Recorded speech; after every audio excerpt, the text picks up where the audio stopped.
এনাজৰীৰে সকলোৱে এক হৈ থাকিব লাগিব আৰু আমি সকলোৱে এক হৈ থাকিলেহে এনে সুন্দৰ সুন্দৰ পৰিৱেশৰ মাজত আমাৰ সংস্কৃতি জীয়াই ৰাখিব পাৰিম। গতিকে সকলোকে এটাই আহ্বান যে একতাৰ আমাৰ যি নিজক চিনি পোৱাৰ এই একতাৰ এনাজৰীডাল যাতে আমি আৰু বেছি শক্তিশালী কৰি ৰাখোঁ। আৰু ইয়ালৈ যি উদ্যোক্তাসকলে মাতিলে আৰু ইমান সন্মান আপোনালোকে প্ৰদৰ্শন কৰিলে তাৰ বাবেও ধন্যবাদ জ্ঞাপন কৰিছোঁ। আকৌ লগ পোৱাৰ আশাৰে আকৌ এবাৰ সকলোকে নতুন বছৰ আৰু ৰঙালী বিহুৰ শুভকামনা জ্ঞাপন কৰিছোঁ। ধন্যবাদ। ধন্যবাদ বাইদেউ, আপোনাৰ সৰু আৰু এই বহুমূলীয়া ভাষণখিনি আমাক সকলোকে উপকৃত কৰিব বুলি আমি ভাবিছোঁ।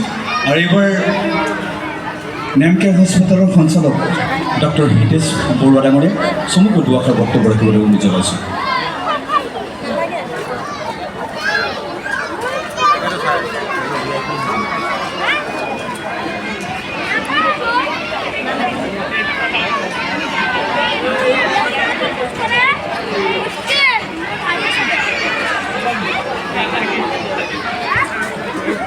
নমস্কাৰ,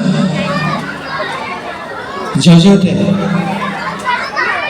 মই সমূহ শ্ৰীমন্তপুৰ, চিলাৰায় নগৰ আৰু ৰূপনগৰ এই অঞ্চলৰ ৰাইজ আজি ইয়াত উপস্থিত আছে।